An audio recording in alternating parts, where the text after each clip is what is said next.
Welcome to Creative Conversations with Roger Humphrey, the fine arts podcast where I get to talk with composers, performers, authors, visual artists, filmmakers, and others in the arts. Before we begin, please hit the like, follow, or subscribe buttons. It's a very easy thing to do, and it goes a long way towards supporting the channel, and it really does help a lot. Hey, if you or someone you love plays guitar or ukulele, please consider visiting my website at www.rogerhumphrey.com and looking at the many things I have to offer. Much of it's for free. If you like what you see, please take a moment to subscribe. I promise, I won't send you any spam, just occasional updates. And we are welcoming to the show the wonderful composer Rachel Burckardt. Thank you so much for coming on the show today. Well, thank you. I'm glad to be here. Yeah, just what people don't know is we have a few technical difficulties, so we're both kind of glad we're here. Yes, exactly. So there's just a lot that I want to unpack. You're such a wonderful composer. I've had an opportunity to listen to some of your music, and I really, really, really enjoy it. One of the things that I've noticed is that your music, number one, your music tends to be very spiritual. A lot of liturgy involved, but it's not all that. Am I remembering that right, or am I reading that correctly? Yeah. I think that's a good point there because I've been a church musician for over 45 years, and so a lot of my compositions have kind of been in that context. There, it's like a lot of composers, you write what you're going to use. It's nice to be able to have music that's actually performed or as part of a religious service. So that's been a lot of what I've done over the years. But then I have some other musical interests as well that I've explored that are kind of a little bit away from that as well. So, Well, there was one of your albums that I was listening to a bit this morning was some winter themes that you had composed. oh yes, And probably should mention that we are recording this at the end of February, and you folks on the East Coast just got hammered by a big snowstorm. So it seems appropriate. I'm sitting in Michigan, and that puppy just slid right underneath us. I'm looking at grass out here, but so, and you're going to be a minute before you see grass. I think so. Yeah, we were barely getting rid of the first foot and a half of snow, and then we got another foot and a half on top of it. So we'll have some snow for a while here, I think so. But But I think your album and a cup of coffee or a cup of tea and a little snack, and that's a pretty good afternoon right there. Very nice. there, it's sort of kind of hybrid styles where the music that I was doing for church music was kind of meant for accompaniment by piano or organ or guitar or just a small ensemble. And then this is some music where I'm kind of stretching in two directions with it, one of which is starting to incorporate some orchestral instruments, some strings and winds. So I have oboe and English horn and some bassoon, and then I have a whole string section in places. And then some of the other interesting things I have the first piece has this zither, which is a wonderfully sounding instrument. That's kind of looks like an auto harp for those familiar with that. It's a kind of a trapezoidal shaped instrument with two octaves of double wires, and it's diatonically tuned. But part of the opening piece includes me playing that, so it's one of the instruments I really love to play. So how much of that was live instruments, and how much of that was electronic in the box, as they So say? almost everything in that was live instruments. We Oh, did a couple wonderful. of little electronic things with some of the percussion. I have this giant triangle that we used, and we tried to tune it into the key, and it kind of gave an interesting sound because it didn't really just tune it to one note, and you hit a triangle, the overtones are in all different kinds of notes and stuff, and they're not really in any particular key. But so we did a couple of things with a little bit of electronic effect on that with percussion, but the rest of the instruments were all live. So. Oh, wonderful. So, Mhm. uh, so where was I going to go with that? Mhm. So, do you use technology much at all? I'm assuming you use it to write it out, but beyond that, Yeah, yeah. So I do a mix of things with that. When I'm writing now, more of my orchestral work. So I work with Sibelius is one of the programs, and you can. We have the advantage that composers in the past didn't have is after you put down your thoughts, you can listen to it, and then you can fine tune it by what you're hearing. If something isn't quite right or the timing isn't what you really had intended, you can do that. So I use that as one of the things. And then when we've been doing recordings of kind of classical pieces, rather than get an ensemble, because it's always hard to get people and their schedules are all right? crazy, Uh-huh. and if you want to get the best players, we found that in particular, you can do it this way is what we do is we just go out of Sibelius in the studio into Pro Tools, and then you have the outline of the whole piece in there. And you start off with, synthesized instruments, so you have a sense of the piece. But as we bring each real instrument into the studio, then we replace it with that. Oh, And so that way we can do that. I started doing that when I did the Requiem, largely because it was during the pandemic, and we can only have one musician in the studio at one point in time. So we would bring someone in. They would be over in the isolation booth, and the recording engineer and I would be in the control room, and we'd minimize contact in those circumstances and all during the pandemic.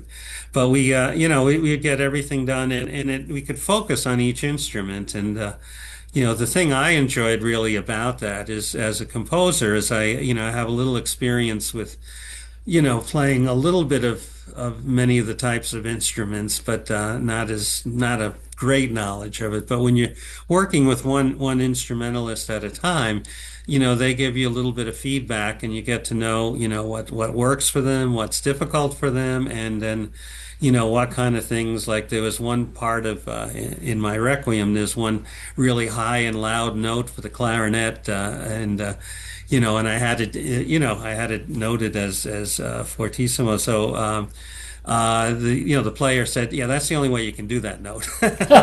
So you can't. It's really high, and you can't do it anything other than like really loud. So, but what's nice to hear too is I've had a harp player and a flute player tell me, "Oh, I really like the way you write for the instrument," and also. So it's a nice thing because it's I think composing is more than just kind of conceiving of something and saying, well, here it is, now you got to make it be that way. It's kind of it's a cooperative effort between yourself and the musicians who are performing it, and it's nice to have that as more of like a dialogue instead of a one way, like, you're not doing it right. They kind of say, well, what if we did it this way here? Or sometimes someone will play something a couple of different ways and see which way we like it. And also, I feel it's part of a continuing education too of how to write for the instruments. that was actually going to be one of my questions was your dialogue between you Hmm. and the musicians, and whether or not it was if your music was set in granite or if it was fluid a little bit and you allowed for input. So I'm Yeah. glad to hear that you're allowing for input. I think sometimes that collaboration really helps. Yeah. It's something Sibelius will play something somewhat certain ways for some instruments, and then you realize that the actual musicians can never play it exactly that way. So then you work with the possible, as opposed to some kind of a ideal thing, and more importantly, you get the feel and the sound that you're looking for in the music is what you want to get. So. You referenced the Requiem, and I have to say, a couple of nights ago, I listened to that thing from heads to tails. What an absolutely wonderful piece of music! I just really want to applaud you. How did you get the idea of even doing a Requiem? Well, that's an interesting thing. It came from a couple of sources there. One of them I have to say is the movie Amadeus. Oh, You okay. know, sort of late in his life, he was just kind of said something like, a mass for the dead, and it was like, well, I'm a church musician and a church composer, so at some point I should do a requiem too. So it was like, that was kind of one of my goals, and the title Mount Auburn Requiem comes from Mount Auburn Cemetery, which is a wonderful cemetery here in Cambridge, Massachusetts. It was designed by a famous landscape architect. I don't remember his name right at the moment, but anyway, it's just a beautiful place to stroll around. And in many a fall, I would stroll through there. And around the fall, we have those memorials, that are traditionally in the church, the Feast of All Souls and then the Feast of All Saints, and or the Dia de los Muertos for those from Spanish countries, and I'd be thinking of that and things like my setting a Psalm 90 where you talk about how God numbers the days and a day for God might be like 1,000 years for us and whatnot. And just these thoughts of the eternal and whatnot. And the whole continuity of life, that it's not just, our mortal life here, that it can go on forever, perhaps. So thoughts like that kind of combined with the desire to do this, and then I just after working with some of the musicians that recorded the Sketches of Winter piece, I started on this. And what was great is I had a very small ensemble, because the thing you can do in a studio, you get musicians can play like all, multiple instruments. Uh-huh. I had someone who could play cello and string bass and then also bassoon, and then I had another person who did oboe and English horn, and one person who could do violin and viola. So with a few people, I could have a big string and wind ensemble, because you just overdub things in the studio. So I had this start of something, and then I just kind of expanded it. Looked up the text for the old Latin masses that it's based on, and then chose the portions that I wanted to do. And as I started doing it, there was one of Kieran Nagle, who's the Irish tenor who sings on the album there. He was in the studio recording some things for me, and he said, "You really need to do the Lacrimosa." So I studied that part from Mozart's Requiem, which is It's very one of my powerful. It's a very favorites. powerful movement. Yes. Yeah. And I sort of did my own setting of that. And yeah, the interesting thing about that movement in particular, the first two movements, I had access to my piano and kind of explored some ideas with that, and then kind of constructed it from that. And someone was out in the room with the piano, and I couldn't use it, so I had to sort of sit in my bedroom with my guitar. And so what I find is that, when you're working on the guitar, your linear lines are different than I would find, on the piano. And so it's the melodic structure is a little different, and then the harmonic structure is a little different, all because it's just you know, different things come to me on different instruments, Well, so Paganini played guitar, and uh-huh. and he wrote quite a few pieces for the guitar, and then also duets for guitar and violin.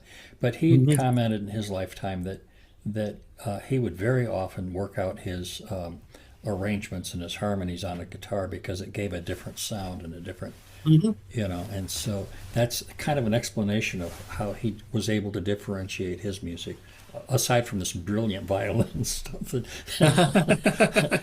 he's known for. But just his music was just somehow organized differently and harmonized differently, and it was because of the guitar. So, Yeah, yeah, and no, I think it did. I'm a guitar guy, so Well, I'm very prejudiced. So. yeah, it does, either instrument you can kind of organize your thoughts on it, but it is definitely something, for me, I just come up with different ideas on different instruments. And then sometimes it's interesting to go back and forth between the two of them. find some interesting guitar things and then play them on the piano or so. This Sure. And the guitar can be a little bit thinner, so you can flesh them out on the piano or on the keyboard too. So exactly, yeah. so now you I saw a performance on YouTube with the Requiem and it was the Modus Operandi Orchestra and Justin Bischoff conducting, I believe, and you're going to be working with, or they're going to be doing some stuff of yours in a few days on March the 3rd, I believe, correct? So they're going to be doing that. So I, had engaged them to do the Requiem. I had dedicated that to the folks from my high school class who had passed away, and I was looking for an orchestra that was somewhere near where I went to high school, which was in Rockland County, New York, which is kind of northwest of New York City, Okay. and he's kind of based in the city and in Westchester County, which is just a little east of there. So we performed that in Westchester County. And then having done that, after a while, he was thinking, well, maybe we should do something else again. So we came up with this idea that, he had done sometimes these things before where you take a couple of more well-known pieces and then put something in the middle from a lesser-known composer. And, he did one before with a lesser-known African-American composer had a wonderful violin concerto that they did on that. So I said, well, maybe we can do something like that, because he wanted to do a little more of my music. So then I had to last summer come up with some pieces for that. So I had things in the works, but they weren't really orchestrated for a full orchestra, and in particular the orchestra he has. The fun thing we get to do every time you have a slightly different orchestra, you have three French horns or two French horns or four French horns, and they all want to play different parts, so you end up having to reorchestrate things over and over again sometimes. But anyway, I put that together, and so March 3rd we're going to be doing that. It's going to feature a couple of pieces from Brahms, including Brahms' Fourth Symphony, which will be a wonderful way to end the evening. And then kind of in the middle of the sandwich are going to be a few of the things that I've orchestrated from other pieces that I've written. So. Well, you're in good company if you're with Brahms, I guess. Yes, it's quite the honor there. The program says, Brahms and Burckardt, and it's like, oh my goodness. Kind of in a litter of performance. So, Yeah. so anyway, and that's at Merkin Hall. Yes. So yeah, I wish I could be there. I would love to see that. So, Yeah. listening to your music, you seem to walk that fine line, I think, between the old and the new. There's, Uh-huh. and how do you manage that? Because that's got to be quite a tightrope to dance on. Yeah, yeah. I think it's just because we've been worked in my, the church music I do. We span like a whole millennium of music virtually. It seems that, because we'll do old Gregorian chant besides with our local parish. I also sing with the Archdiocesan at the cathedral here in Boston, and we'll often do polyphony and a lot of Gregorian chant, and then some hymns and whatnot. So we have that sort of side of it, and then with the other parish that I've been involved with, and I've been helping at times to direct some of the music. We do things that include some of that, and then I'll have a little more contemporary aspects to it. So yeah, so even in the course of a particular service, we can do things that go from just straight up chant to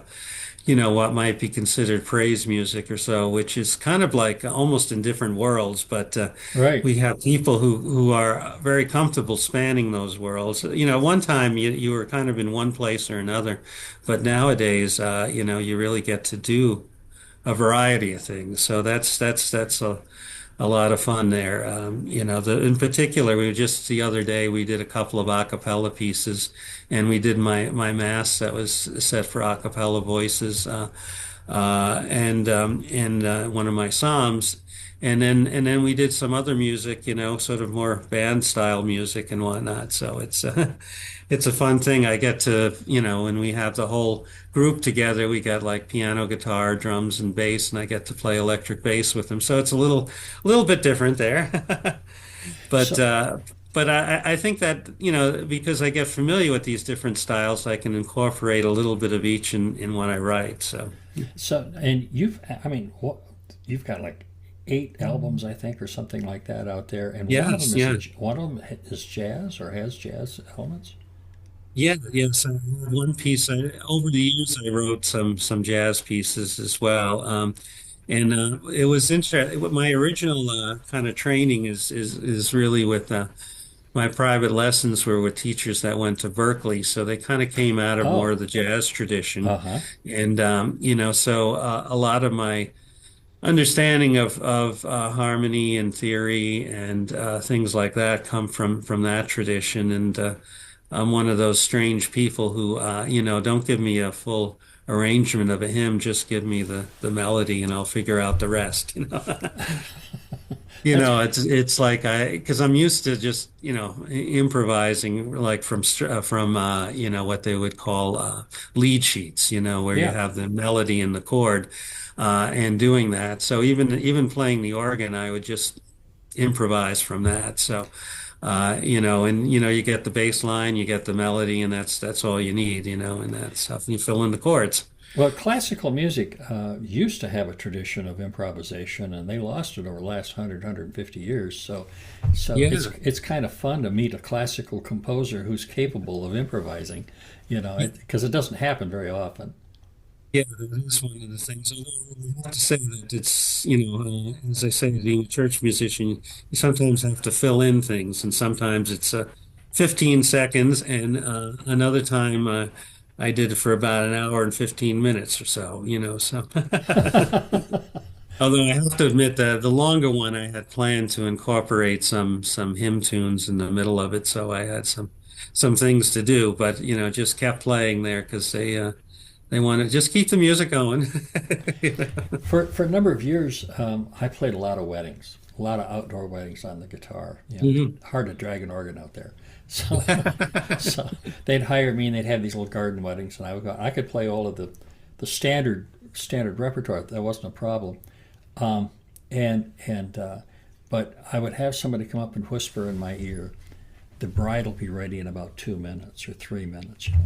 And so rather than um, uh, scrambling around trying to think of another piece to play, I would just go ahead and improvise until it was time to hit the Sure. processional. But Yeah. and then there were times when the bride, she'll be here in a few minutes, and 10 minutes later she'll be here in a few minutes, Of course, yes. and I'm over there scrambling, going, okay, see, I'm starting to run out of chops now, But yeah, Yes. so anyway, that was always kind of fun for me too. So I want to Sure, talk to you sure. also about Wood Harbor Music. That's a label that you've started, a recording company you've Yeah. started. So I kind of had done this when I started recording my own music there. I came up with that name. The name goes back to an interesting group I played with when I was considerably younger. We were all much younger then. It was my friend Bill Desmond who played the hammer dulcimer and psaltery, and we had kind of a back in the day. Now it would be kind of considered somewhat like atmospheric music. They kind of threw it in the category of new age music, but it wasn't exactly that. It was a little more creative than that. But anyway, we did a bunch of things, and he wrote a piece called Nova Scotia, and then he came up with this little tag for it, and we were looking for what it was, what to do. So I took out an atlas, and I found that there was a little town called Wood Harbor, or I thought it was Wood Harbor. It turns out it's Woods Harbor at the southern tip of Nova Scotia. So it was Oh, like, well, there you go. That's the name we should use for that. So then I kind of just kept up that name, and so that's the kind of the label for the music album, and then the various things that I've had over the years. We have an orchestra now that we perform with. I call it the Wood Harbor Orchestra largely because it's I provide the major funding for the performances, so that's one of the things. If you provide the funding, you get to name things. So in that regard. So That's the, yeah, that, so that's one. Yeah. it's the old Mhm. golden rule. Whoever has gold gets to make the rules. So, Yeah, there you go. And, so that's the thing. But yeah, so it has a little bit of meaning. My maternal grandmother was from, it turned out Newfoundland. I thought she was Nova Scotia, but it's actually Newfoundland. But anyway, so I just felt a little bit of connection there. And in fact, a few years ago, I actually went to, up to Nova Scotia. We took a vacation up in Nova Scotia. And of course, we had to go to Woods Harbor of and course. check it out. And, got some pictures of it there. And it's one of those towns, it's a fishing town, but it's not, definitely not like down here where it's all pleasure boats. Everybody, there's no pleasure boats. They're all real fishermen going out to make a living on the sea and all. So, but it still is interesting to see the area and get a feel for it there. So, So I also want to touch real quick, like have you talk a little bit about the Tutti Music Collective. yeah. What is So that, if I may? Yeah, so this is an organization that kind of spontaneously started to form here. It's kind of like the proverbial snowball going down the hill and getting bigger and bigger. But what happened after the when I did the Requiem, as I say, I composed it and I recorded over the pandemic, and then towards the end, I needed an agent, so I talked to our music director at church who recommended someone to help me get a few musicians to finish it off. And then I said to her that when I completed the project, I called her up and said, "Do you think we could get a 40-piece orchestra together to actually perform this live here?" Because I knew at that point I know enough of singers. I could get the singers. I just needed that. And she said, "Sure."